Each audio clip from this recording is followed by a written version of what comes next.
Jai Gurudev, dear students. Welcome to the online classes of Sri Guru Kripa Senior Secondary School, Raipur. Students, today we are going to start a new chapter of your book Rainbow.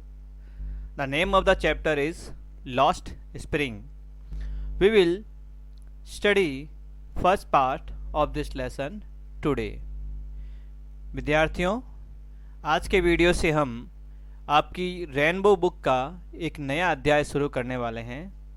उस अध्याय का नाम है lost spring. पाठ को शुरू करने से पहले पाठ की राइटर अनीस जंग के बारे में हम कुछ पढ़ते हैं। अनीस जंग is a renowned Indian scholar and poet. यह एक प्रसिद्ध विद्वान, विदुषी और कवयित्री है। She has worked as journalist and editor for major newspapers. उन्होंने कई समाचार पत्रों के संपादक और पत्रकार के रूप में कार्य किया है in India and abroad, Bharat में और भारत के बाहर। She is noted especially for her lively and vivid description. वह अपने जीवंत और विविध वर्णनों के कारण जो है प्रसिद्ध है, उनका नाम प्रसिद्ध है। इन लॉस्ट स्प्रिंग अनीस जंग depicts miserable and deplorable condition of the families that lead a life of deprivation in the vicious circle of exploitation due to poverty and lack of education.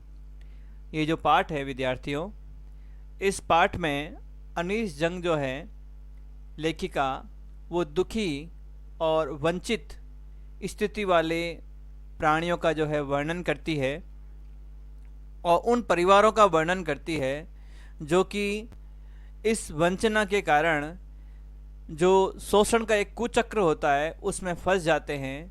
उनकी गरीबी और उनकी अशिक्षा इस ओर धकेलने में उनकी सहायक बनती है।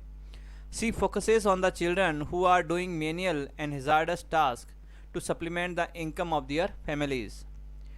इस पाठ में जो है लेखिका ने उन बच्चों का वर्णन किया है, उन बच्चों का स्पेशल चित्रण किया है, विशेष चित्रण किया है, जो कि गुलामी भरे और ख़तरनाक कार्य करके अपने परिवार की आमदनी कमाने में उनकी सहायता करते हैं। Most of them succumb to various diseases before attaining their youth. और बचपन से ही इस कठोर परिश्रम के कारण, खतरनाक श्रम के कारण, उनमें से कई बच्चे ऐसे होते हैं जो कि युवा अवस्था आने से पूर्व ही बहुत सारी बीमारियों से ग्रसित हो जाते हैं। इस तरह से आप ये कह सकते हैं, ये जो पाठ आपके सामने आ रहा है, इस पाठ में गरीबों और मज़दूरों, ऐसे परिवारों का जो परिवार वंचना के कारण दुखी हैं और शोषित वर्ग के कुचक्र में फंस जाते हैं, उनका वर्णन किया गया है। बाल श्रम का वर्णन किया गया है। यहाँ जो पाठ का टॉपिक है लॉस्ट स्प्रिंग, पाठ का टॉपिक जो लॉस्ट स्प्रिंग है, यहाँ स्प्रिंग जो है एक प्रतीकात्मक शब्द है।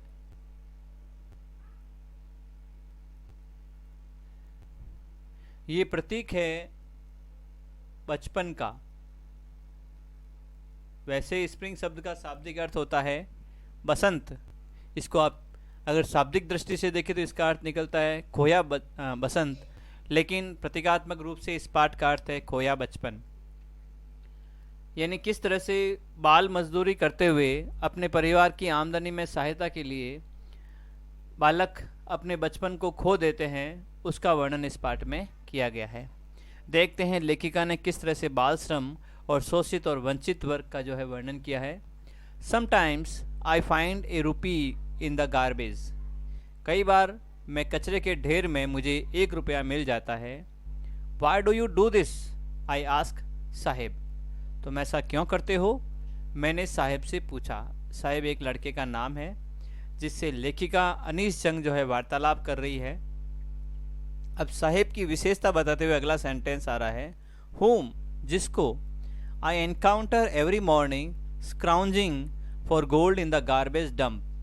एनकाउंटर यानी मिल जाती हूँ, मुलाकात हो जाती है, एवरी मॉर्निंग प्रत्येक सुबह, यानी जिससे मैं प्रति सुबह मिल जाती हूँ, वो क्या करते हुए देखती है लेखिका उसको, scrounging for gold in the garbage dump, जो कचरे का ढेर होता है उसमें सोना ढूंढने का प्रयास करता है, सोना खोजने का प्रयास करता है।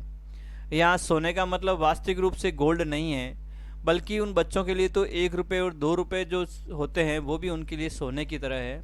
तो यहाँ लेखिका कह रही है कि प्रतिदिन सुबह वो इसकी तलाश में कचरों के ढेर में ढूंढते रहते हैं इसको, और लेखिका को प्रति सुबह वह जो मिल जाता है।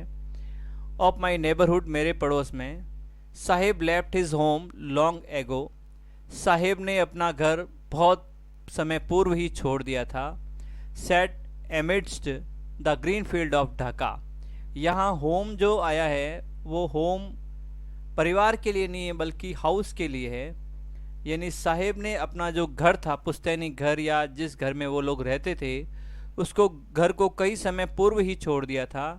और वो घर कहाँ है ये बता रहे हैं, set amidst the green field of Dhaka. Amidst का मतलब होता है मध्य में, बीच में। उनका घर जो है ढाका के हरे मैदानों में था। His home is not even a distant memory, उसका घर उसकी याद में दूर दूर तक कहीं भी नहीं है। There were many storms that swept away their fields and homes, वहाँ कई तूफान आते थे जो कि उनके घरों को और उनके खेतों को बहाकर ले जाते थे। यहाँ स्वेप्ट अवे, बहाकर ले जाने का मतलब ये है कि जैसे खेतों में जो उसकी उपजाऊ मिट्टी होती है उसको उड़ा कर ले जाना, और घरों के लिए होता है कि घर का जो है बिखर जाना, घर के जो है छप्पर वगैरह सारे बिखर जाना उस तूफानों में। हिज मदर टेल्स हिम, उसकी माँ उसे बताती है। यहाँ हिम जो आया है वो साहिब के लिए ही आया है, जो साहिब नाम का लड़का है उसके लिए यहाँ हिम आया है। यानी साहिब की माँ उसे बताती है, दैट्स वाई दे लेफ्ट, इसी कारण से उन्होंने छोड़ दिया। Looking for gold in the big city where he now lives, looking for gold, सोने की तलाश में, सोने का मतलब आजीविका या कुछ रुपए पैसे की तलाश में, इन द बिग सिटी, एक बड़े शहर में, वेयर ही नाउ लिव्स, जहाँ पर वह अब रहता है। ये छोटा सा वर्णन शुरुआत है पाठ का, जिसमें साहिब के बारे में बताया गया है, थोड़ा बहुत परिचय कि किस तरह से उसका घर ढाका में था और ढाका में बार बार तूफान आते थे और उन तूफानों से उनके घर जो है तहस नहस हो जाते, उनके खेतों की उपजाऊ मिट्टी उड़कर चली जाती, जिससे वो खेत उनके किसी काम के नहीं रहते। I have nothing else to do, मेरे पास दूसरा करने के लिए कुछ भी नहीं है। ये जो सेंटेंस आ रहा है, ये सेंटेंस इस वाले सेंटेंस से कनेक्ट है। जब लेखिका उससे पूछती है why do you do this, तुम ऐसा क्यों करते हो, तो साहिब उसका जवाब देता है, मेरे पास दूसरा करने के लिए कुछ भी नहीं है। यहाँ से जो आया हुआ है पूरा आई आस्क साहिब, यहाँ से लेके यहाँ तक लेखिका ने साहिब का ही परिचय दिया है, और इन दोनों के बीच में जो वार्तालाप हो रहा है वो वापस यहाँ से शुरू होता है। I have nothing else to do, मेरे पास दूसरा कुछ करने के लिए नहीं है। ही मटर्स, वह बुदबुदाता है। लुकिंग अवे, दूर देखते हुए। गो टू स्कूल, विद्यालय जाओ। आई से ग्लिबली, मैंने बड़े ही विचित्र तरीके से या खोखले रूप में कहा। रियलाइजिंग इमीडिएटली, अचानक से मैंने महसूस किया। How hollow the advice must sound, कि मेरी जो सलाह है वो कितनी बेकार है, कितनी व्यर्थ है। मैं उस बालक को सलाह दे रही हूँ कि विद्यालय जाओ जिसके खाने पीने का पता नहीं है। There is no school in my neighbourhood, हमारे पड़ोस में कोई भी विद्यालय नहीं है। When they build one I will go, जब कोई वहाँ बना देगा मैं वहाँ जाऊँगा। ये जवाब कौन देता है? साहिब देता है।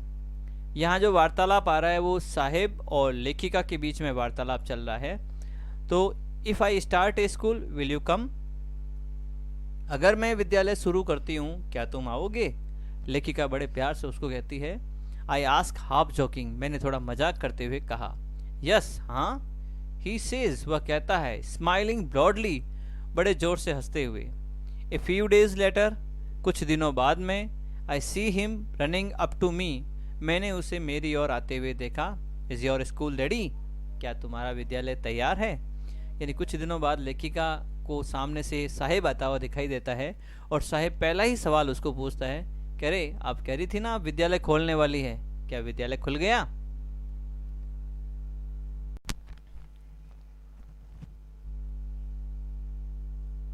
It takes longer to build a school.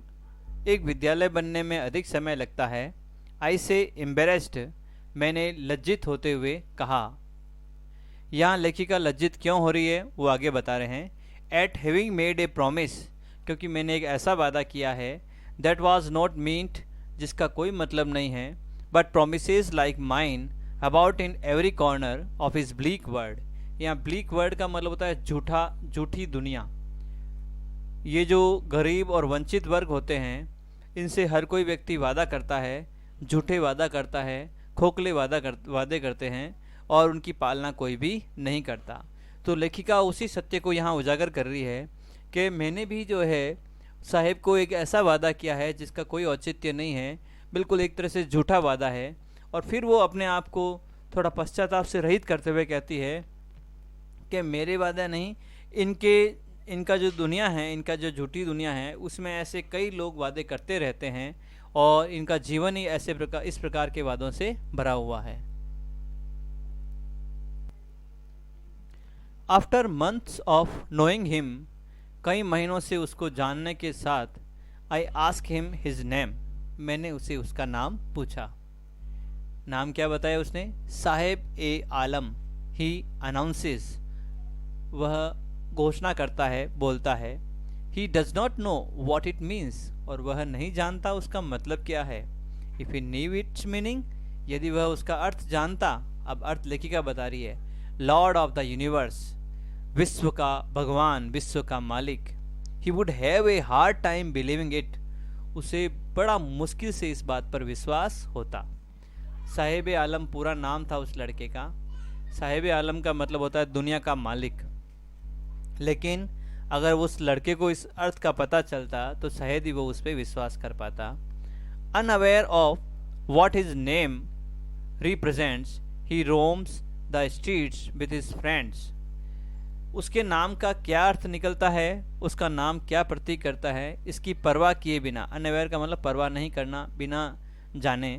He roams the streets, रोम यानी घूमना, वह गलियों में घूमता रहता है। विद हिज फ्रेंड्स, अपने मित्रों के साथ। अब यहाँ देखो, एक लेखिका ने इसको इनके जो मित्र हैं और ये साहेब है, इसको एक नाम दिया है, an army of barefoot boys. इन्हें क्या कहा है? एक सेना, बेयरफुट बॉयज़ यानी नंगे पाँव वाले बच्चों की। Who appear like the morning birds, जो कि सुबह के पक्षी की तरह जगते प्रकट होते हैं। एंड डिसअपियर एट नून, और दोपहर को गायब हो जाते हैं। जिस तरह से पक्षी जो है सुबह सुबह है अपने बच्चों के लिए दाना ढूंढने के लिए उड़ते हैं आकाश में, और दोपहर तक बच्चों के लिए दाना ढूंढकर घोंसले के तिनके लेकर वापस लौटते हैं। ठीक वैसे के वैसे साहेब के जो दोस्त हैं, जिसको लेखिका ने क्या कहा है? नंगे पाँव वाली एक सेना। ये लोग जो हैं सुबह उठते हैं, गली गली घूमते हैं, कचरे के ढेर में कुछ खोजते हैं, और कभी कभार उनकी किस्मत से 1 रुपये 2 रुपये ऐसे पैसे मिल जाते हैं, या कुछ ऐसी चीज़ मिल जाती है जो कि उनके काम आती है, और यही उनका रोज़ का काम होता है।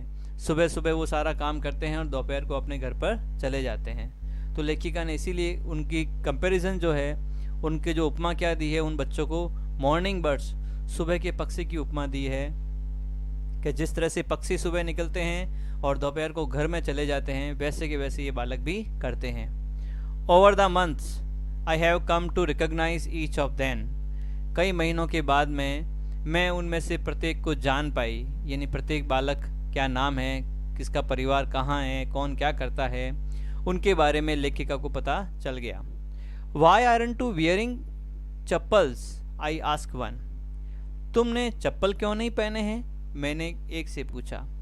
My mother did not bring them down from the shelf, मेरी माँ जो है ऊपर के खाने से उसे कभी नीचे नहीं उतारती है। वो क्या कह रहा है? मेरे पास चप्पल तो है, लेकिन माँ ने क्या कर रखा है, ऊपर एक खाना बन रखा है, उसमें डाल रखे हैं, और वहाँ से वो उसे नीचे उतारती भी नहीं है। ही आंसर सिंपली, उसने बड़े ही सरल शब्दों में जवाब दे दिया। Even if she did he will throw them off, adds another who is wearing shoe that do not match. अब जब लेखिका और उस बालक में आपस में चर्चा चल रही थी, तो एक दूसरे बालक ने क्या कहा? If she did he will throw them off, और मान लो यदि उसकी माँ उतार भी देती है तो यह उसे फेंक देगा। एड्स अनोदर, दूसरे बालक ने कहा, हु इज वियरिंग शूज, जो कि जूते पहने हुए था। और जूतों की विशेषता लेखिका बता रही है, दैट डू नॉट मैच, जो एक दूसरे से मिलते नहीं थे। कहने का मतलब एक जूता कोई और था और दूसरा जूता किसी और प्रकार का था। When I comment on it, और जब मैं, लेखिका कहती है, जब मैंने उन जूतों को देखकर उस पर टिप्पणी की, he shuffles his feet and says nothing, वह अपने, सफल का मतलब होता है आगे पीछे करना, जमीन पर कुरेदना। वह अपने पैरों को जमीन पर कुरेदता है, आगे पीछे करता है। एंड से नथिंग, कुछ भी नहीं बोलता है। आई वॉन्ट शूज, मुझे जूते चाहिए। से ए थर्ड बॉय, एक तीसरा बालक बोलता है, who has never owned a pair all his life, जिसने पूरे जीवन में कभी भी इस प्रकार के जूते प्राप्त नहीं किए। ट्रेवलिंग अक्रॉस द कंट्री, पूरी दुनिया में घूमते हुए। आई हैव सीन चिल्ड्रन, मैंने बहुत से बच्चों को देखा है। वॉकिंग बैरफुट, नंगे पांव घूमते हुए। इन सिटीज़, शहरों में। ऑन विलेज रोड, गाँवों की सड़कों पर। It is not lack of money, ये धन का अभाव नहीं है, but a tradition to stay barefoot, एक परंपरा है नंगे पांव रहने की। इज़ वन एक्सप्लेनेशन, एक व्याख्या है। आई वंडर, मैं सोचती हूँ, if this is only an excuse, यदि ये केवल एक बहाना है, to explain away perpetual state of poverty. एक परपेचुअल का मतलब होता है स्थायी रहने वाली, स्टेट यानी स्थिति, यानी गरीबी जो कि स्थायी रहने वाली है, उसकी व्याख्या करने का ये बहाना है। लेखिका यहाँ बच्चों के नंगे पांव रहने के बारे में अपनी सोच को बताती है कि मैंने ज़्यादातर गांवों में सड़कों पर देखा है कि बच्चे जो हैं नंगे पांव घूमते हैं। वो इसलिए नहीं घूमते कि उनके पास पैसा नहीं है, बल्कि लेखिका सोचती है कि उनकी ये आदत बन चुकी है और एक परंपरा बन चुकी है। वो लोगों को ये बताना चाहते हैं कि हम गरीब हैं, हम दुखी हैं, इसलिए वो नंगे पांव घूमते हैं। ये किसका विचार था? लेखिका का। I remember a story a man from Udupi. अब लेखिका यहाँ पर एक कहानी का उल्लेख कर रही है जो कि उसे याद है। वो कहती है, मुझे एक कहानी याद है उडुपी की। उडुपी एक जगह का नाम है। वंस टोल्ड मी, जो एक बार मुझे बताई गई थी। एज ए यंग बॉय, एक युवक के रूप में, ही वुड गो, वह जाता, to school past an old temple, विद्यालय में जो कि एक पुराने मंदिर के पीछे है। Where his father was a priest, जहाँ उसके पिता पुजारी थे। He would stop briefly at the temple, वह थोड़े देर के लिए मंदिर के पास रुकता। And pray for a pair of shoes, और ईश्वर से क्या प्रार्थना करता कि मुझे एक जोड़ी जूते दे दीजिए भगवान। 30 years लेटर, 30 साल बाद में, आई विजिटेड हिज टाउन, मैं फिर से उस कस्बे में गई। एंड द टेम्पल, और वह मंदिर, which was now drowned in air of desolation. Air of desolation का मतलब होता है वीरान होना, सुनसान होना, यानी जो कभी पहले मंदिर हुआ करता था अब वहाँ पर सुनसान और वीरान हो गया है। इन द बैकयार्ड, और पीछे के आंगन में, where lived the new priest, जहाँ पर नया पुजारी रहता था। There were red and white plastic chairs, वहाँ पर लाल और सफ़ेद प्लास्टिक की कुर्सियाँ थी। ए यंग बॉय, एक युवा लड़का, dressed in A grey uniform, जिसने ग्रे रंग की यूनिफॉर्म पहन रखी थी। वियरिंग सॉक्स, जूते पहने हुए था। एंड शूज़, और मोजे और जूते पहने हुए था। अराइव्ड, पहुँचा। पेंटिंग, हाँफता हुआ। And three his school bag on A folding bed, और एक फोल्ड होने वाले, मुड़ने वाले बिस्तर पर उसने अपना विद्यालय का बस्ता डाल दिया। लुकिंग एट द बॉय, उस बालक की ओर देखते हुए। I remembered the prayer another boy had made, मैं उस प्रार्थना को याद करती जो कि कोई दूसरा लड़का करता था। टू द गॉडेस, देवी को। When he had finally got a pair of shoe, जब उसने अंतिम रूप से जूते प्राप्त कर लिए। Let me never lose them, ये जूते कभी गुम नहीं होने चाहिए। The goddess had granted his prayer, और देवी ने उसकी प्रार्थना स्वीकार कर ली। Young boys like the son of the priest now wear shoes, पुजारी के बच्चे की तरह अब वे जूते पहनते थे। But many others like the rag, but many others like the rag pickers, उन कूड़े उठाने वालों की तरह अन्य बच्चे in my neighbourhood remained shoeless, तो ये जो कूड़ा उठाने वाले हैं जो मेरे आस पड़ोस हैं कई बार बिना जूतों के ही रहते हैं। My acquaintance with the barefoot rag pickers, नंगे पाँव वाले कूड़ा उठाने वालों के साथ मेरा परिचय लीड्स मी टू सीमापुरी, ये मुझे सीमापुर की तरफ ले गया, यानी एक ऐसे इलाके की ओर मुझे ले गया। A place on the periphery of Delhi, periphery का मतलब होता है सीमा, दिल्ली की जहाँ सीमा समाप्त होती है उस जगह पे ये स्थान है जिसका नाम है Seemapuri. Yet miles away from it, यद्यपि इसे कई मीलों दूर है, मेटाफोरिकली भौतिक रूप से। Those who live here are squatters, जो लोग यहाँ रहते हैं वे स्क्वेटर यानी शरणार्थी है। स्क्वेटर का मतलब क्या होता है? शरणार्थी। तो जो यहाँ रहते हैं वो शरणार्थी हैं। Who came from Bangladesh back in 1971, जो कि बांग्लादेश से 1971 में आए थे। Saheb family is among them, और साहिब का परिवार भी उनमें से ही एक है। Seemapuri was then a wilderness, Seemapuri उस समय वीरान थी, वहाँ आबादी ज़्यादा नहीं थी। इट स्टिल इज़, हालांकि अभी भी वो इसी तरह से है। But it is no longer empty, लेकिन अब वहाँ पर कोई भी जगह खाली नहीं है। इन स्ट्रक्चर ऑफ मड, कीचड़ के जो संरचनाएँ होती हैं, with roofs of tin and tarpaulin, जिस पर टिन और टारपोलिन के छतें हैं। डिवॉइड ऑफ सीवेज, ड्रेनेज और रनिंग वाटर, सीवेज जो गंदे नाले की पानी होता है, ड्रेनेज बरसात का पानी, और रनिंग वाटर और बहता हुआ पानी, इनसे डिवाइड यानी अलग है, यानी वहाँ पर पानी की निकासी के लिए कोई भी सुविधा नहीं है। लिव 10,000 रैग पिकर्स, 10,000 कूड़ा उठाने वाले रहते हैं।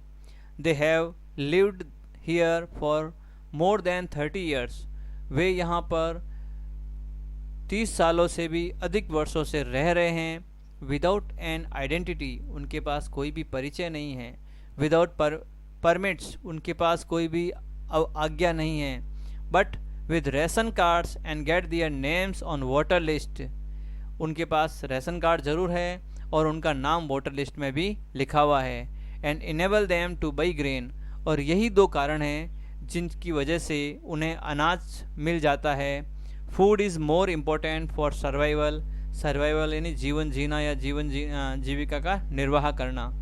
भोजन जीविका का निर्वाह करने के लिए ज़्यादा महत्वपूर्ण है देन एन आइडेंटिटी, एक परिचय से भी। If at the end of the day, यदि दिन के अंत में we can feed our families, यदि हम अपने परिवार को भोजन करा पाएँ, एंड गो टू बेड, और बिस्तर में चले जाएं, विदाउट एन एचिंग स्टोमक, बिना पेट में दर्द हुए, we would rather live here than in the fields, हम यहाँ रहना पसंद करेंगे उन खेतों के बजाय। That gave us no grain, जो कि हमें अनाज नहीं देते हैं। से ए ग्रुप ऑफ वुमेन, ये सारी बातें जो है औरतों का एक समूह जो होता है वो कहती है। इन टैटर्ड साड़ीज़, फटी पुरानी साड़ियों में, इन टैटर्ड्स यानी विभिन्न प्रकार की जो कपड़े लगे हुए फटी सी साड़ियाँ होती है वो पहने हुए औरतें थी। उन औरतों ने ये सारी बातें बताई कि हमारे पास राशन कार्ड है, हमारा नाम वोटर लिस्ट में है, इसीलिए हम अनाज खरीद पाते हैं। और वो ये कहती हैं कि यदि शाम के समय हम अपने परिवार को भोजन खिला दें तो हमारे लिए बहुत सुकून की बात होती है, और हम ऐसी जगह पे रहना पसंद करते हैं, न कि उस जगह पे जो हमारे खेत थे और जहाँ हमारे लिए कोई भी अनाज नहीं था। तो इस तरह से लेखिका ने यहाँ पर सीमापुरी की भौतिक स्थिति का वर्णन किया है, किस तरह से वहाँ पर पानी के निकासी की कोई सुविधा नहीं, गंदे पानी की निकासी की, बरसात के पानी की निकासी की किसी प्रकार की कोई सुविधा नहीं है। वहाँ जो कीचड़ से या गारे से लिपी हुई दीवारें हैं, और छत जो है या तो चद्दर की है या विभिन्न प्रकार के तारपोलिन जो प्लास्टिक के ऊपर के कवर होते हैं उनसे बनी हुई है। और यहाँ जो लोग रहते हैं उनके पास किसी प्रकार का कोई परिचय नहीं है, बस वे तो राशन कार्ड और जो वोटर लिस्ट में नाम है उनकी बदौलत वहाँ पर रहते हैं, उनको वहाँ अनाज मिल जाता है और अपनी जीविका का निर्वाह कर पाते हैं। When I asked them, जब मैंने उनसे पूछा, why they left their beautiful land of green fields and rivers, कि आपने अपना हरे भरे खेतों से युक्त और नदियों से युक्त अपनी जन्मभूमि को क्यों छोड़ दिया। ये जो सारी बातें बताई गई है यहाँ से, कौन सी, if at the end of the day we can feed our families and go to bed without, ये वाली जो बात कही गई है कि यदि हम अपने परिवार को शाम के समय भोजन खिला पाएँ और वो बिना किसी पेट दर्द के आराम से सो पाएँ, तो हम जो है यहाँ रहना पसंद करेंगे, न कि ढाका के उन खेतों में जो कि हमें अनाज बिल्कुल भी नहीं देता। ये बातें वो औरतें बोलती है जब लेखिका उन औरतों से ये प्रश्न करती है कि भाई आपने हरे भरे खेतों से और नदियों से परिपूर्ण भूमि को क्यों छोड़ दिया। Wherever they find food, अब देखो उनके जीवन का वर्णन कर रही है, किस तरह से वो रहते हैं। Wherever they find food, जहाँ कहीं भी उन्हें भोजन मिल जाता है, दे पिच दियर टेंट्स, वे अपने तंबू लगा देते हैं, and that become transit homes. Transit का मतलब होता है घुमंतु घर, यानी ऐसे घर, अस्थायी घर कह सकते हो, जो गतिशील होते हैं, यानी एक स्थान से दूसरे स्थान पर। तो ये सीमापुरी के जो लोग हैं वो क्या करते हैं, जहाँ कहीं भी उन्हें भोजन मिल जाता है वहीं पर अपने तंबू तान कर रहने लग जाते हैं। Children grow up in them, और बच्चे उन्हीं में बड़े होते हैं। बिकमिंग पार्टनर्स इन सर्वाइवल, और आजीविका में वे हिस्सेदार बनते हैं। And survival in Seemapuri means rag picking, और सीमापुरी के जो लोग हैं उनमें जो है आजीविका का मतलब होता है कचरा उठाना, कूड़ा करकट लेना। तो ज़्यादातर बच्चे जो है यही काम करते हैं। थ्रू द ईयर्स, कई सालों से, it has acquired the proportion of a fine art, इसने जो है एक अच्छी कला का रूप ले लिया है। Garbage to them is gold, यहाँ देखो बात आ गई है कि कूड़ा उनके लिए क्या है, सोना है। It is their daily bread, ये उनकी रोजी रोटी है। A roof over their heads, ये उनके सिर पर छत है। Even if it is a leaking roof, भले ही ये क्या है, जो पानी से टपकती हुई छत है, but for a child it is even more, लेकिन बच्चों के लिए तो ये भी बहुत ज़्यादा है।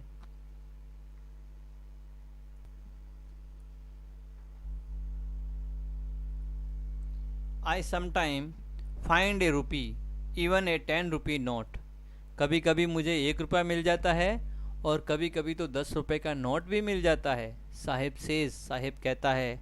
हिज आइज लाइटिंग अप, और जब ये बात बोलता है उसकी आंखों में एक चमक होती है। When you can find A silver coin in A heap of garbage, जब आपको कूड़े के ढेर में, हीप ऑफ गार्बेज का मतलब होता है, हीप का मतलब क्या होता है, ढेर, और गार्बेज यानी कूड़ा कचरा, कूड़े कचरे के ढेर में चांदी का सिक्का मिल जाता है। यू डोंट स्टॉप स्क्राउजिंग, आप वहाँ टटोलना, आप वहाँ ढूंढना छोड़ते नहीं हैं। For there is hope of finding more, क्योंकि आपको ये उम्मीद होती है कि कुछ और भी वहाँ पर मिलेगा। It seems that for children, ऐसा लगता है कि बच्चों के लिए garbage has a meaning different from what it means to their parents, बच्चों के लिए कूड़े का अर्थ कुछ और है, अपने माता पिता के द्वारा, उनके माता पिता के लिए जो कूड़े का अर्थ है उनसे अलग है। For the children it is wrapped in wonder, बच्चों के लिए आश्चर्य में भरा हुआ है। For the elders it is A mean of survival, जबकि बड़े लोगों के लिए क्या है, आजीविका का साधन। वन विंटर मॉर्निंग, एक सर्दी की सुबह। आई सी, मैंने देखा, Saheb standing by the fenced gate of the neighbourhood club. Fence gate बोलते हैं जाली वाला दरवाज़ा, या बाहर का जो दरवाज़ा होता है, फाटक जो होती है उसको बोलते हैं। साहिब पास का जो क्लब है उसके फाटक पर खड़ा हुआ था। वॉचिंग 2 यंग मैन, 2 युवा व्यक्तियों को देखते हुए, ड्रेस्ड इन वाइट, जिन्होंने सफ़ेद रंग की पोशाक पहन रखी थी। प्लेइंग टेनिस, और क्या खेल रहे थे, tennis. I like the game, मुझे वो गेम पसंद है। ही हम्स, वो बुदबुदाता है। कंटेंट टू वॉच, इसको देखकर संतुष्ट होता है। It standing behind the fence, इस फाटक के पीछे ही वह इस गेम को देखते हुए खुश महसूस होता है। I go inside when no one is around, मैं अंदर जाता हूँ जब वहाँ कोई भी नहीं होता। ही एडमिट्स, वह स्वीकार करता है। The gate keeper let me use the swing, gate keeper जो है मुझे यहाँ झूला झूलने देता है। Saheb too is wearing tennis shoe, Saheb ने भी जो है टेनिस के जूते पहन रखे हैं। That look strange over his discoloured shirt, जो कि उसकी जो बेरंगी शर्ट है उस पर अजीब से दिखते हैं। एंड शॉर्ट्स, और उसने जो शॉर्ट पहन रखा है। Someone gave them to me, अब साहिब जो है अपनी सफाई देता हुआ कहता है कि ये किसी ने मुझे दिए थे। He says in the manner of an explanation, वह एक व्याख्या के तरीके से कहता है। द फैक्ट, जबकि वास्तविक स्थिति क्या है, दैट दे आर डिस्कार्डेड शू, वे जो है त्यागे गए फेंके गए जूते हैं। ऑफ सम रिच बॉय, किसी धनी लड़के के। Who perhaps refuse to wear them, जिन्होंने शायद इसे पहनने के लिए इनकार कर दिया होगा। बिकॉज, क्योंकि of a hole in one of them, उनमें से किसी एक जूते में छिद्र हो रखा था। डज नॉट बॉदर हिम, लेकिन उससे कोई फर्क नहीं पड़ता। For one who has walked barefoot, यानी जो कि बिना जूतों के घूमता है। विद्यार्थियों, इस पाठ का यहीं तक भाग हम आज पढ़ेंगे। अगले वीडियो में इसका आगे का भाग पढ़ेंगे। अब आपको जो क्वेश्चन आंसर इस वीडियो में दिए बता रहे जा रहे हैं, उन क्वेश्चन आंसर को आपकी अपनी नोटबुक में उनके आंसर्स आपको लिखने हैं। डियर स्टूडेंट्स, आज के वीडियो को देखकर आपको ये जो दिखाए गए हैं स्क्रीन पर, इन सवालों को करने हैं। पहला क्वेश्चन है, why did Sahib family settle at Seemapuri, Sahib की फैमिली जो है सीमापुरी में क्यों शिफ्ट हो गई। तो इसका आंसर जो है आपको इसमें अध्याय के पहले भाग में ही मिल जाता है कि his home there were many storms that swept away their fields and home, ये बताएंगे कि वहाँ ढाका में बहुत सारे तूफ़ान आते थे, इसलिए वहाँ के जो उनके घर हैं वो छूट गए थे और साहिब की फैमिली जो है यहाँ सीमापुरी में आकर रहने लग गई थी। वाई डज अनीस जंग प्रॉमिस टू ओपन स्कूल सीम होलो, अनीस जंग जो वादा करती है कि स्कूल खोलूँगी, वो खोखला के प्रतीत क्यों होता है। इसका रीज़न यहाँ आया हुआ है कि वो जो है इस इरादे के साथ बिल्कुल भी नहीं बोलती, वो तो मजाक के साथ बोलती है। वो यूँ ही कहना चाहती है उनको मोटिवेट करने के लिए, और इसीलिए लगता है कि मैं एक विद्यालय खोलूँगी, उनका जो ये वादा था ये खोखला था। Why does the author describe Seemapuri as miles away from Delhi, Delhi से कई मीलों दूर सीमापुरी का ये कैसे वर्णन करती है लेखिका, उसका वर्णन आपको यहाँ मिल जाएगा कि किस तरह से यहाँ बताया हुआ है। ये इस जगह मिल जाएगा कि सीमापुरी जो है place on the periphery of Delhi yet miles away from it metaphorically, और यहाँ पर देखो इसका आया हुआ है ये पूरा वर्णन। In structures of mud with roof of tarpaulin and roof of tin and tarpaulin devoid of sewage drainage और running water live 10,000 rag pickers, यहाँ तक आप इसका वर्णन कर सकते हैं। उसके बाद में, और ये वर्णन क्यों करती है, क्योंकि वो साहिब की फैमिली वहाँ निवास करती है इसलिए वर्णन करती है, और ये थोड़ा सा वर्णन आप दे सकते हैं। Why does the author mean by the expression garbage to them is gold, सोना कचरा उनके लिए सोना है। लेखिका ऐसा क्यों कहती है, क्योंकि कचरा उनके लिए जीविका का साधन है, और कई बार वहाँ उनको 1 रुपये 10 रुपये मिलते हैं तो वो उनके लिए सोने की तरह होते हैं, इसीलिए, और उनके आजीविका में सहायता करते हैं, इसीलिए लेखिका उनको कचरे को उनके लिए सोना कहती है। Y does the expression sometime I find A rupee in the garbage mean, जब ये जो भावना व्यक्त करता है साहिब कि कई बार मुझे जो है इस कचरे में जो है 1 रुपया मिल जाता है, इसका क्या मतलब है। यानी यहाँ जब उनको ये 1 रुपये का सिक्का मिलता है या 1 रुपये मिलता है तो वो और उस कचरे में ढूंढते हैं, इस आशा के साथ कुछ और वहाँ पर मिल जाएगा। तो इस तरह से इन प्रश्नों के आपको उत्तर देने हैं। इस वीडियो को देखने के बाद इन प्रश्नों के उत्तर आपको करने हैं। थैंक्स एंड जय गुरुदेव।